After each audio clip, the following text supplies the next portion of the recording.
We have the results, and only we have the results, and we are very comfortable with our findings. So we're going to move on. Congress, through its committee, House Committee on Science and Technology, held hearings in the spring of 2002, and the end of that did three things. One, it directed NIST to conduct an investigation.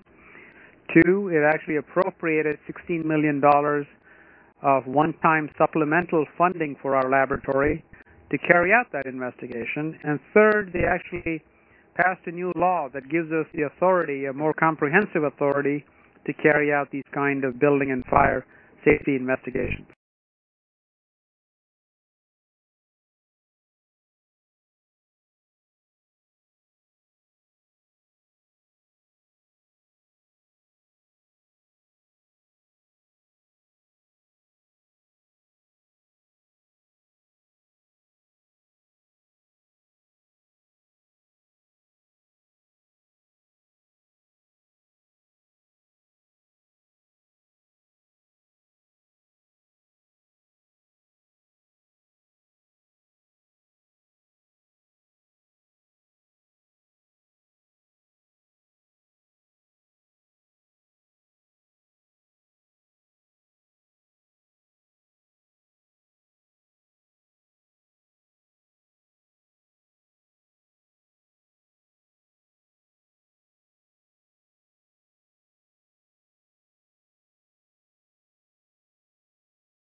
Why won't the NIST report release their collapse visualization analysis?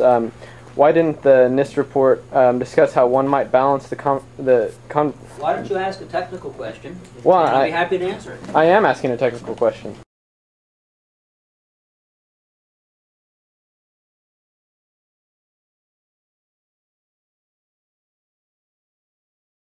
And to use a very complicated computer model for this, how can you be so sure that this is actually accurate, what you want? It's a virtual proof, some might say. Well, computer models these days are incredibly robust. We actually design 1,000-foot, 2,000-foot buildings today purely based on computer models. We design airplanes that fly with computer models. We certainly can do failure analysis using computer models. Thank you. That was a minute. Okay, all right.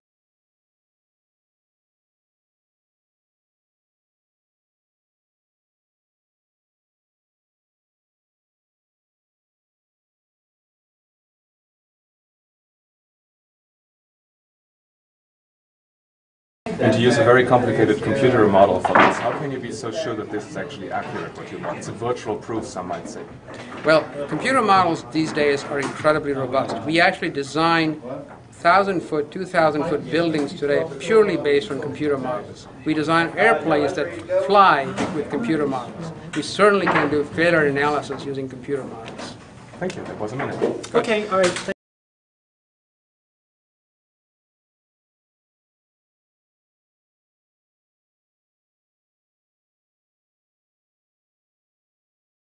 And to use a very complicated computer model for this, how can you be so sure that this is actually accurate, what you want? It's a virtual proof, some might say. Well, computer models these days are incredibly robust. We actually design 1,000-foot, 2,000-foot buildings today purely based on computer models. We design airplanes that fly with computer models. We certainly can do failure analysis using computer models. Thank you. That was a minute. Okay, all right.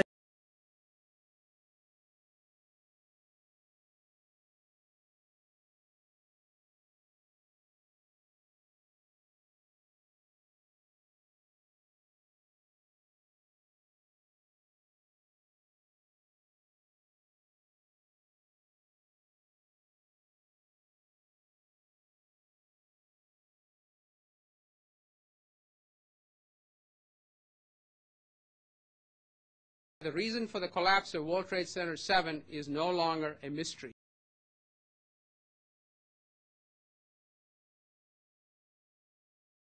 A neighboring building, the World Trade Center building number 7, also came down, but no one was sure why, until now. With no steel from Tower 7 to study, investigators have instead made 4 complex computer models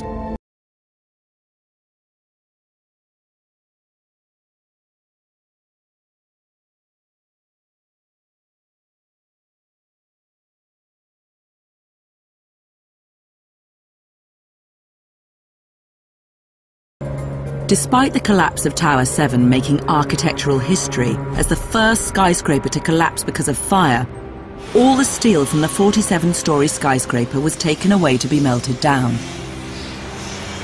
But it turns out one section of steel was kept. How it got to be in its present state was described by the New York Times as perhaps the deepest mystery uncovered in the investigation.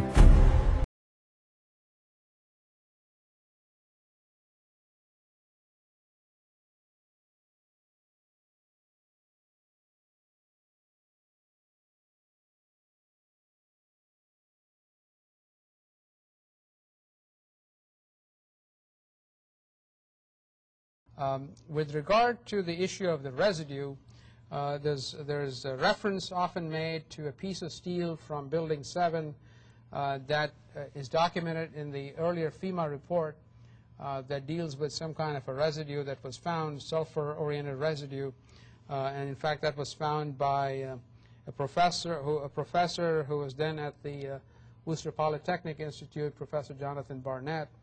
But that piece of steel has been subsequently analyzed by Professor Barnett and by Professor Rick Sisson, who is also from the Worcester Polytechnic Institute, and they reported in a BBC interview that aired on July 6th that there was no evidence that any of the residue in that piece of steel had any relationship to an undue fire event in the building or any other kind of incident.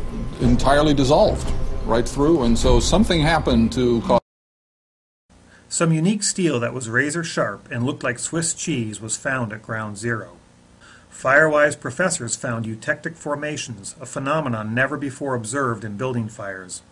It was a surprise to me because it was so eroded and deformed, and so we took it for analysis in the lab.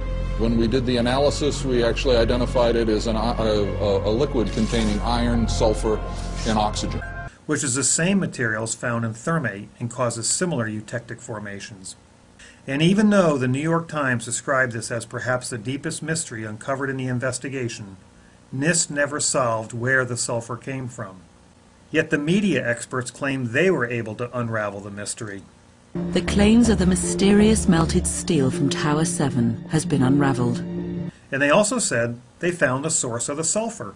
The sulfur came from masses of gypsum wallboard that was pulverized and burnt in the fires. Even though gypsum is routinely used as fireproofing around steel. I don't find it very mysterious at all.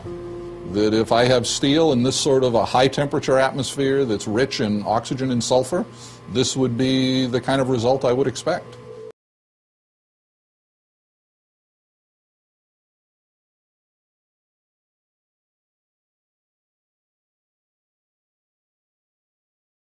NIST and the media experts never conducted any experiments to back up their claim.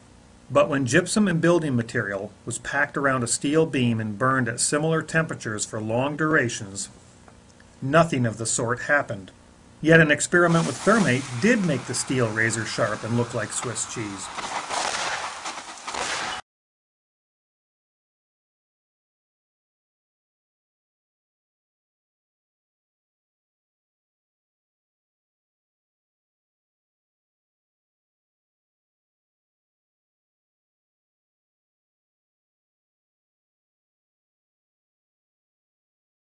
The issue of thermate did not even reach, in our judgment, a level of importance sufficient to, in fact, do a detailed analysis. We could rule it out fairly easily for several reasons. One, in order for a thermate reaction to take place, there has to be materials. And, of course, building materials have all of the things that are required for thermite or thermate.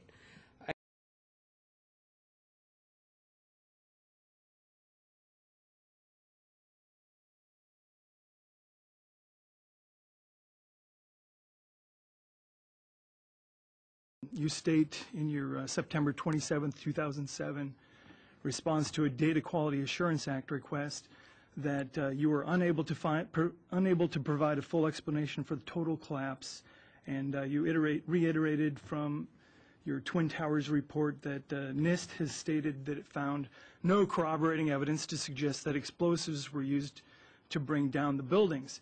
Now, in the very next sentence, you admit that NIST did not conduct tests for explosive residue.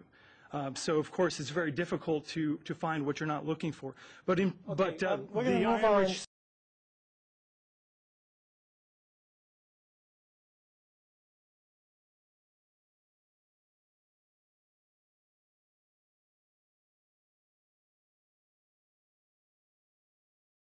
Okay, now, National Fire Protection Association, NFPA 921, Guide for Fire and Explosion Investigations, dictates in a fire investigation that certain residues be tested for. Shouldn't you have tested those residues that Stephen Jones has found, according to your own dictates? No. As I said before, the process we followed was very systematic. We looked at possible hypotheses. We decided technically what would muster to be a credible hypothesis, and then we proceeded to investigate those credible hypotheses more in detail.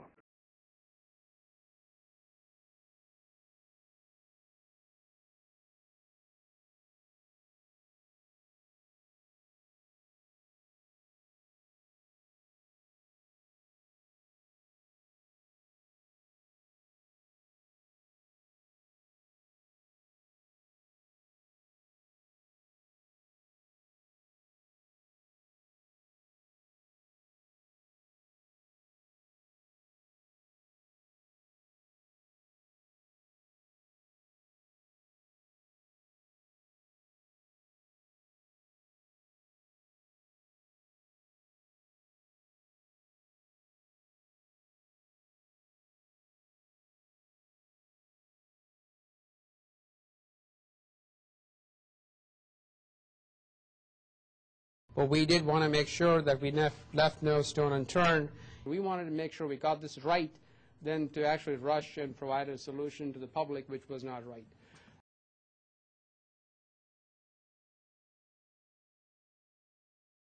We wanted to make sure we got this right, than to actually rush and provide a solution to the public which was not right.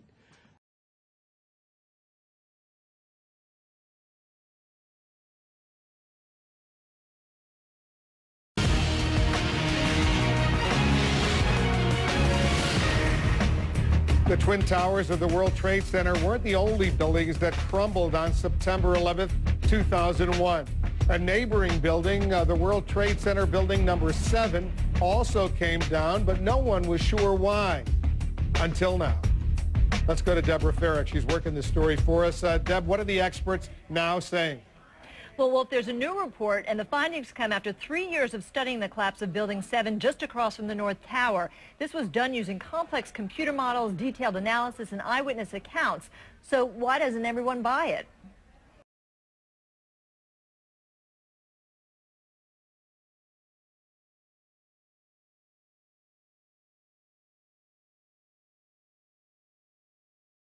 In fact, we've shown for the first time that fire can induce a progressive collapse. Really, that's not science.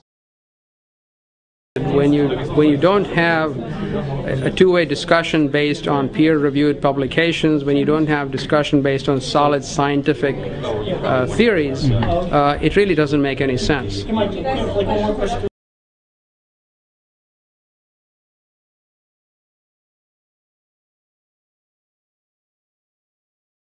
And in fact, I would suggest that the public should really, at this point, recognize that science is really behind what we have said. Okay. We're actually going to conclude the briefing now. And in fact, we've shown for the first time that fire can induce a progressive collapse. But we did want to make sure that we left no stone unturned. And in fact, I would suggest that the public should really, at this point, recognize that science is really behind what we have said.